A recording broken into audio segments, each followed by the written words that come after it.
नमस्कार दोस्तों, देखिए इस वीडियो में हम करेंगे महाराजा राय सिंह, राज सिंह, मान सिंह और चंद्रसेन के बारे में, जो शॉर्ट नोट्स के रूप में तैयार किया गया है ताकि एग्ज़ाम के नज़दीक आपका रिवीजन हो सके। और ये आरपीसी सेकेंड ग्रेड के जो आपका सिलेबस है उसके अनुसार इनके नाम मेंशन किए हुए हैं, तो इनसे प्रश्न निश्चित रूप से आएगा और ये काफ़ी महत्वपूर्ण टॉपिक है। तो महाराजा राज सिंह के बारे में देखिए, इनका जो शासनकाल है वो है 1574 से 1612 ईस्वी। इनका जन्म हुआ था 1541 में बीकानेर में राव कल्याणमल के घर। अकबर ने राय सिंह को देखिए जोधपुर का प्रशासक नियुक्त किया था। ये सबसे महत्वपूर्ण है, कई बार एग्जाम में भी पूछा गया है कि अकबर के द्वारा राय सिंह को कहाँ का प्रशासक नियुक्त किया था, जोधपुर का। और ये 1593 के ठट्टा अभियान में भी राय सिंह शामिल थे, जो बुरहान मुल्क के विरुद्ध अभियान किया गया था। कौन सा? ठट्टा का अभियान। और ये राजस्थान कर्मचारी चयन बोर्ड के द्वारा भी एक बार प्रश्न इसका पूछा गया, तो ये भी ध्यान में रखिए, ठट्टा अभियान में महाराजा राय सिंह थे शामिल। इसके अलावा आगे देखते हैं, अकबर ने राय सिंह को 1593 में जूनागढ़ प्रदेश और 1604 में शमशाबाद व नूरपुर की जागीर के साथ इन्हें राय की उपाधि वो दी थी। तो ये सबसे महत्वपूर्ण है, अगर एग्जाम में पूछी जाएगी तो या तो इनसे संबंधित जो कितना मनसब दिया जाता था और मुगल शासकों से जो संबंध है इनका, वही तो एग्जाम में प्रश्न बनता है, इसका वही अपना टॉपिक लगता है। तो राय की उपाधि वो किसके द्वारा दी गई थी? अकबर के द्वारा। और इसके अलावा शमशाबाद व नूरपुर की जागीर भी इनको दी गई थी। जब जहांगीर शासक बना तो उसने राय सिंह को कितना मनसब दिया? 5000 का मनसब भी दिया था। तो ये जहांगीर से संबंधित है, ये अकबर और जहांगीर दोनों के समय में थे। तो अकबर ने देखिए इनके साथ क्या क्या कैसा व्यवहार रखा, वो बातें महत्वपूर्ण हो जाती हैं। और जहांगीर ने जो मनसब दिया वो भी काफ़ी महत्वपूर्ण है। आगे है, राय सिंह ने मंत्री करमचंद की देखरेख में जूनागढ़ दुर्ग का वो निर्माण करवाया था। इसके अलावा राय सिंह है, इसके अलावा देखिए राय सिंह ने अपने मंत्री करमचंद की देखरेख में जूनागढ़ दुर्ग बनाया। और राय सिंह महोत्सव, वैदिक वंशावली, बालाबोधिनी, ज्योतिष रत्नमाला आदि टीकाएं लिखी थी। किसके द्वारा? राय सिंह के द्वारा लिखी गई थी। करमचंद्र वंशोत्कीर्तन काव्यम में राय सिंह को राजेंद्र कहा गया, ये भी महत्वपूर्ण है। इसके अलावा सबसे महत्वपूर्ण है, राजपूताने का करण की संज्ञा राय सिंह को दी गई है, जो किसके द्वारा दी गई है? मुंशी देवी प्रसाद के द्वारा। और राय सिंह की मृत्यु है 1612 में बुरहानपुर नामक स्थान पर हुई थी। आगे है महाराणा राज सिंह प्रथम। तो सबसे पहले समय काल इंपॉर्टेंट हो जाता है, क्योंकि समय काल से संबंधित भी प्रश्न पूछा जाता है। तो इनका देखिए शासन का समय काल था 1652 से 1680 ईस्वी तक। ये पिता जगत सिंह की मृत्यु के बाद शासक बने 1652 में। राज सिंह को राणा का खिताब, 5000 जात व सवार का मनसब किसके द्वारा दिया गया था? शाहजहां के द्वारा। ये सबसे महत्वपूर्ण रहेगी, अगर कोई जानकारी मुगल शासकों से संबंधित जो इनका संबंध रहा है तो पूछे जाने योग्य है। और सबसे भ्रमित करने वाली चीज़ भी यही होती है कि मुगल शासकों के नाम दिए जाते हैं और फिर पूछा जाता है कि राज सिंह को राणा का खिताब, 5000 जात सवार का मनसब वो किस मुगल शासक के द्वारा दिया गया था। तो ये थोड़ा ध्यान में रखिए। आगे औरंगजेब ने इनका मनसब बढ़ा करके देखिए 6000 जात और सवार कर दिया। इसके अलावा ग्यासपुरा, डूंगरपुर और बांसवाड़ा के परगने भी इन्हें दिए थे। तो जो राज सिंह हैं उनको 5000 सवार का मनसब दिया शाहजहां ने, और उसे बढ़ाकर औरंगजेब ने कर दिया 6000। इसके अलावा औरंगजेब ने ये जो परगने दिए हैं ये भी देखिए काफ़ी महत्वपूर्ण है। आगे एक बार मेवाड़ मुगल संधि हुई थी 1615 में, और उसमें एक शर्त रखी गई थी कि चित्तौड़ दुर्ग की मरम्मत वो नहीं करवा सकते आप। लेकिन जगत सिंह ने उस मरम्मत को प्रारंभ करवा दिया और शीघ्रता से पूर्ण करवा दिया राज सिंह के द्वारा। जब शाहजहां को इस बात का पता चला तो उन्होंने सादुल्ला खां को भेजकर उस मरम्मत को वापस तुड़वा दिया। जितनी मरम्मत उन्होंने करवाई थी उसको वापस तुड़वा दिया। तो सबसे इम्पोर्टेंट जो इसमें हो जाता है वो ये हो जाता है कि शाहजहां ने किसे भेजकर उस मरम्मत को तुड़ाने के लिए भेजा था? तो वो थे सादुल्ला खां। आगे देखते हैं और क्या बिंदु है महत्वपूर्ण। राज सिंह ने चारुमती से विवाह कर लिया, और इस बात का पता औरंगजेब को किसके माध्यम से चला? तो वो थे देवलिया के रावत हरि सिंह। यानी जो राज सिंह हैं उन्होंने चारुमती से जब विवाह किया था औरंगजेब के विरुद्ध जाकर, तो उसे इस बात का पता है वो देवलिया के रावत हरि सिंह के माध्यम से चला था। ये भी काफ़ी महत्वपूर्ण है, एग्जाम में पूछे जाने योग्य प्रश्न बनता है यहाँ से भी। इसके अलावा राज सिंह ने कौन सी उपाधि धारण की थी? विजय कटकातू की। जो विजय कटकातू की उपाधि है किसके द्वारा धारण की गई थी? राज सिंह के द्वारा।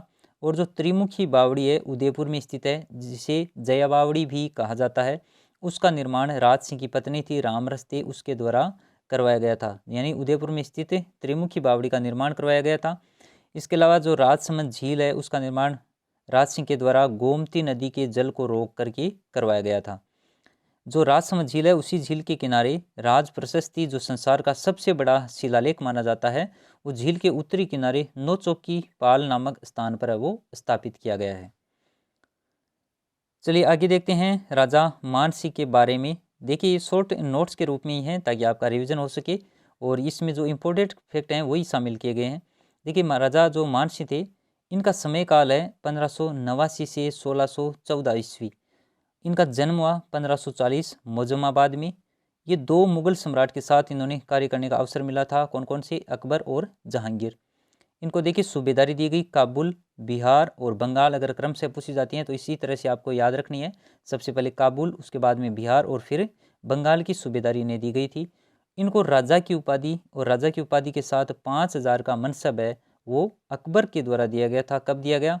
जब इनका पटना में ही औपचारिक रूप से राज्याभिषेक किया गया था 1589 में। उस अवसर पर इनको राजा की उपाधि और 5000 का मनसब है वो अकबर के द्वारा प्रदान किया गया था।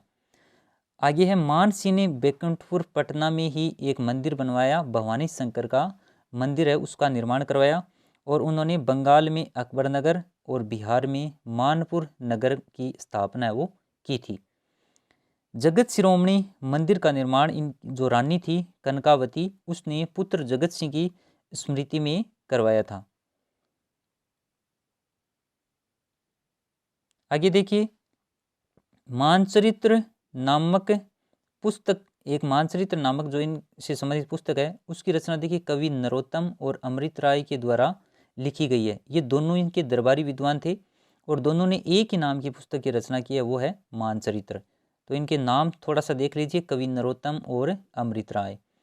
इनके समय में ही दादू दयाल ने दादू वाणी की रचना की थी, ये भी काफ़ी महत्वपूर्ण है। और इनके जो अन्य दरबारी विद्वान थे वो कौन कौन थे? कवि नरोत्तम थे, अमृत राय थे, इनके अलावा हरिनाथ और सुंदरदास भी इनके दरबारी कवि थे। तो देखिए एग्जाम में प्रश्न यहाँ से भी बनता है। कवि नरोत्तम, अमृत राय, हरिनाथ व सुंदरदास किसके दरबारी विद्वान थे? प्रमुख रचना और रचनाकार ये भी देख लीजिए। जो मान प्रकाश नामक रचना है इसकी रचना की गई थी मुरारीदास के द्वारा, और मानसिंह कीर्ति मुक्तावली की रचना है वो जगन्नाथ के द्वारा की गई थी। इनका निधन हुआ था एलिचपुर महाराष्ट्र में, और मानसिंह की जो छतरी है वो बनी हुई है हाड़ीपुर आमेर में। 7000 का मनसब और फरजंद की उपाधि, फरजंद यानी बेटा की उपाधि है वो अकबर के द्वारा इन्हें दी गई थी। ये सबसे महत्वपूर्ण है। जो मानसिंह थे उनका देखिए मनसब कितना अधिक मनसब था, 7000 का मनसब यही लेते थे, और ये अकबर के द्वारा इन्हें दिया गया था। साथ में इनको फरजंद की उपाधि भी दी गई थी। आगे देखिए इनके बारे में।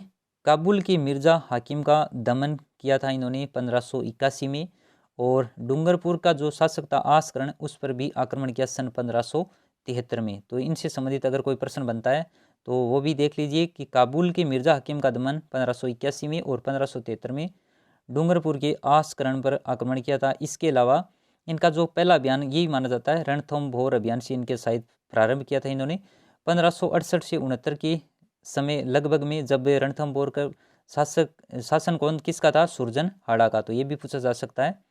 और गुजरात विजय 1572 में, वहाँ पर गुजरात में शेर खां फलोदी ने आक्रमण कर रखा था। तो इनको जो ये अकबर के साथ गए थे मुगल सेना के साथ, वहाँ पर मानसिंह उनके देखिए दे रखा है, मानसिंह अकबर के वो साथ थे।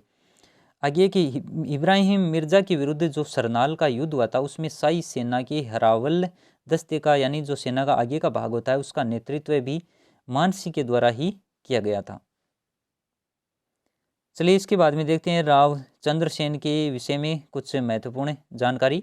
और इनका जो समय काल है वो दे रखा है 1562 से लेकर के 1581 तक का। मालदेव के ये पुत्र थे और इनकी माता का नाम झाला रानी स्वरूप दे था। ये जोधपुर के शासक थे। और अब देखिए जो चंद्रसेन का जो समय काल था जब ये शासक थे, तो अकबर ने 1564 में सबसे पहले देखिए हुसैन कुली खां को इस नेतृत्व में एक सेना भेजी थी, जोधपुर पर अधिकार करने के लिए। तो जोधपुर अधिकार अकबर ने कब किया? सन 1564 में हुसैन कुली खां के नेतृत्व में सेना भेजकर। जो लोहावट युद्ध का संबंध है वो था चंद्रसेन और उनके भाई उदय सिंह के मध्य हुआ था। तो चंद्रसेन है उसके बाद में बदराजून और सिवाना में रहकर मुगल सेना का सामना करने लगा। और ये सबसे महत्वपूर्ण है, विश्वेश्वर नाथ जो रेव हैं, जो हम RBSC कक्षा 10 की जो पाठ्य पुस्तक पर अध्ययन कर रहे थे, तो उसमें आपने देखा होगा कि चंद्रसेन की तुलना महाराणा प्रताप से किसके द्वारा की गई है? विश्वेश्वर नाथ रेव के द्वारा। ये काफ़ी महत्वपूर्ण है, एग्जाम में पूछे जाने योग्य प्रश्न बनता है यहाँ से। अकबर ने 1573 में देखिए पहले हुसैन कुली खां को भेजा था 1564 में, और 73 में शाह कुली खां के नेतृत्व में चंद्रसेन के विरुद्ध एक सेना भेजी, जिसमें केशवदास मेड़तिया भी थे, जगत सिंह भी थे और ये राय सिंह भी थे। और यहाँ से तो एक बार प्रश्न भी पूछा गया है कि उस अभियान में चंद्रसेन के जो विरुद्ध भेजी गई थी उसमें कौन शामिल थे? राय सिंह शामिल थे, देखिए जगत सिंह थे, केशवदास मेड़तिया भी थे। इसके अलावा आगे देखते हैं चंद्रसेन के विषय में और क्या है। 1575 में बाद में भेजा गया है जलाल खां को। जो महाराणा प्रताप से संबंधित हम प्रश्न देखते आ रहे हैं, क्रम से भेजे गए शिष्ट मंडलों का क्रम पूछा जाता है, तो ये भी ध्यान में रखिए आप। 1575 में जलाल खां को भेजा जो मारा गया था, और ये देवीदास हैं चंद्रसेन के सहयोगी थे, इन्हीं के हाथों ये जलाल खां की वो मृत्यु हो गई थी। तो देवीदास ये भी महत्वपूर्ण है, जो चंद्रसेन के सहयोगी थे। और मारवाड़ का बुल्ला बिसरा नायक किसे कहा जाता है? चंद्रसेन को। इसके अलावा है जोधपुरी ख्यात के अनुसार कि चंद्रसेन को जब मृत्यु हुई तो उसका कारण माना है कि चंद्रसेन को एक वैरसेल ने, जो इनका सामंत था, उसने जहर दिया था। और अंतिम दिन पाली और सारण के पर्वतों में साचियाप नामक स्थान पर इन्होंने अंतिम अपना समय बिताया, यहीं पर इनका निधन हो गया था। और ये देखिए जो क्रम से अकबर ने चंद्रसेन के विरुद्ध भेजे गए थे, इस हिसाब से देखिए सबसे पहले 64 में हुसैन कुली खां, उसके बाद में शाह कुली खां, जलाल खां और देखिए शाहबाज खां। ये उतना महत्वपूर्ण नहीं है, लेकिन देख लेते हैं क्योंकि एग्जाम में क्या पता यहीं से प्रश्न है वो बनाया जा सकता है। वैसे ये जो कब भेजे गए थे उनसे सन है वो पूछे जा सकते हैं। शाहबाज के नेतृत्व में सिवाना विजय वो सफल हुई थी। जो शाहबाज खां भेजा गया था वो सिवाना पर विजय कर ली थी उन्होंने। और ये देखिए ये भी महत्वपूर्ण है, जो पोखरण का दुर्ग था जहाँ पर एक बार ये रहे थे चंद्रसेन, तो ये पोखरण दुर्ग है वो 1 लाख फदिये में, क्योंकि चंद्रसेन को उस समय रुपयों की बहुत ज़रूरत थी, इसलिए 1 लाख फदिये में पोखरण दुर्ग है वो हर्राई जैसलमेर के जो हर्राई भाटी थे इनको दे दिया था। तो उम्मीद है आपको ये सभी जानकारी अच्छी लगी होगी। अगर वीडियो अच्छा लगा तो लाइक करना ना भूलें।